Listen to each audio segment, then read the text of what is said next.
agad ako na, anong ginagawa mo? Kuya, nakasignal ako.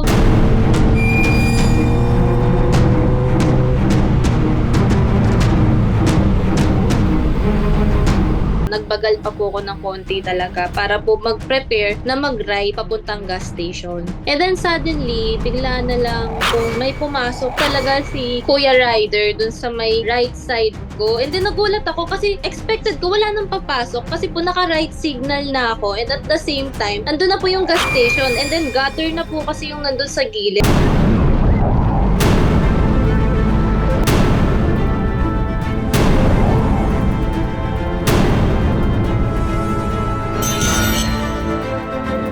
Tumama po yung tuhod ko, and then ito po nadantay ko siya, pati yung siko ko parang napilayan ako or something, and then yung tuhod ko nagkaroon ng onting mga sugat, but more on like pasa talaga.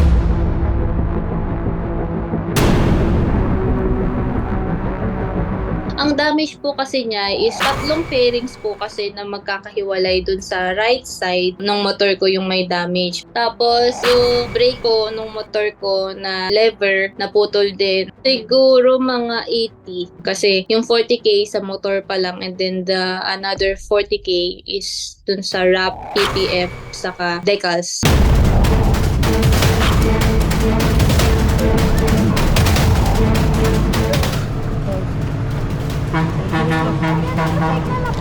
Hindi ka nakasigna, kuya ka, te. Sinasabihan niya ako, tanga, bobo, gago, ganyan. Bomba ka pa ng bomba eh. Yan ang ginaganon niya po ako nung time na yun. Tinanong po kami, ma'am, ano po bang nangyayari? Si kuya, nung tinanong na siya, bigla po kasi siyang lumiko, ganyan-ganyan. Ha? Anong biglang lumiko? Eh, kitang-kita sa camera na ikaw ang biglang pumasok. Hindi ka binanggaan. Bilis ng takbo mo eh.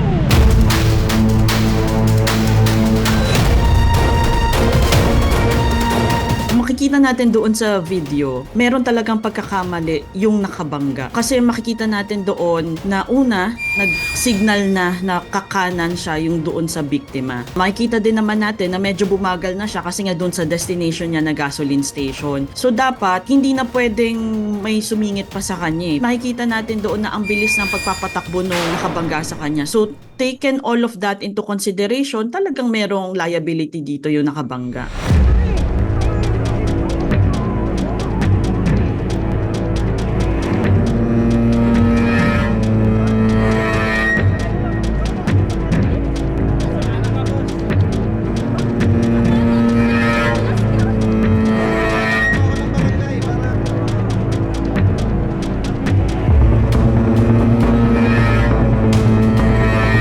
Parang sabi ko, kailangan talagang bigyan ng leksyon to si kuya. Kasi what if hindi lang ako yung maaksidente niya? What if dahil sa kapabayaan niya, hinayaan ko yung ganyang gawain niya, maka-aksidente ulit siya ng ibang tao?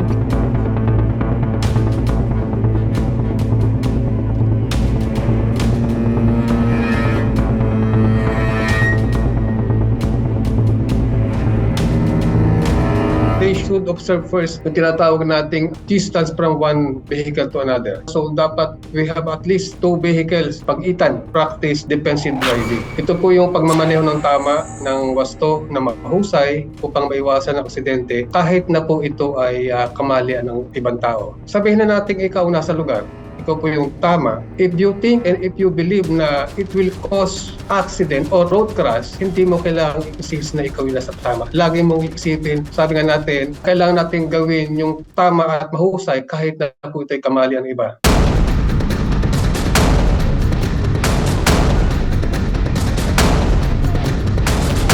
Parang ang mas nararamdaman ko po ngayon lungkot talaga kasi yung motor ko nga po like sobrang pinaghirapan ko ng ilang taon. And then bigla na lang ano po. At the same time, parang may halong galit.